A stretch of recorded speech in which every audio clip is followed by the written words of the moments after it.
With the best app in the world, logging your calories is still, unfortunately, a massive headache that takes up a lot of time and effort. There is one device that promises to measure your calories automatically by measuring glucose levels in your cells, and that's the Healbee Go-Bee.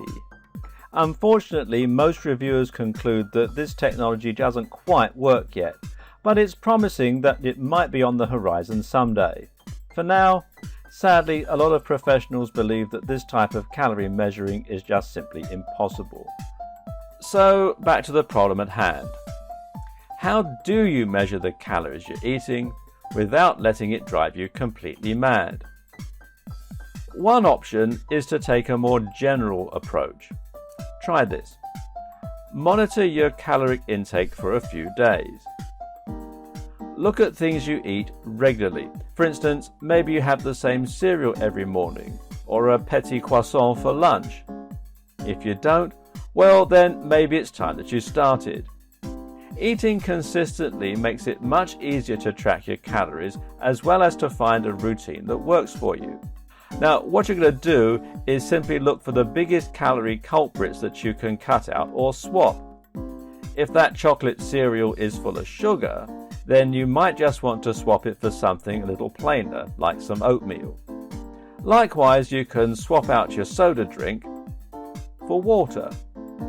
This is an area where a lot of calories tend to sneak in under the radar. Of course, your dinners are going to vary, but if your breakfast and lunch are fairly consistent, then you'll know how many calories you have left to spend come the evening. This means you can simply try to avoid consuming anything that will represent a massive calorie dump. For me, it was pizza. I never realized, until I took the time to look, that the pizzas I ate often contained 500 to 700 calories. As my AMR is 2,200, that was a massive amount for me to spend on dinner. Pie and chips night was even worse. So the solution was just to cut those out, or at least to eat them less often, really simple. And if I knew I was having them that night, then that was a great time to go for a 6-mile run, which will burn me 700 to 800 calories. You see how this works. The point here is that it doesn't have to be precise or exact.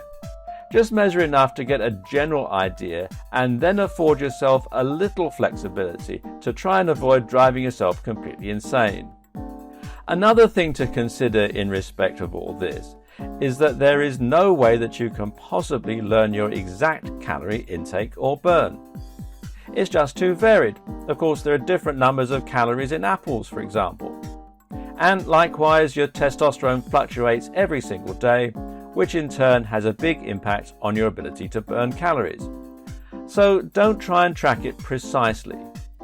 Track it generally and aim to consume about 200 calories less than you burn, if your aim is weight loss. If you manage this, then you'll be able to consistently burn fat, and even when you make a mistake, you still won't go over your calorie burn. Of course, it's also super important to be careful what you eat and to make sure that you're fueling your body with all the crucial vitamins, minerals, amino acids and other nutrients that you need. That's a topic for an entirely different video though, and a whole subject unto itself.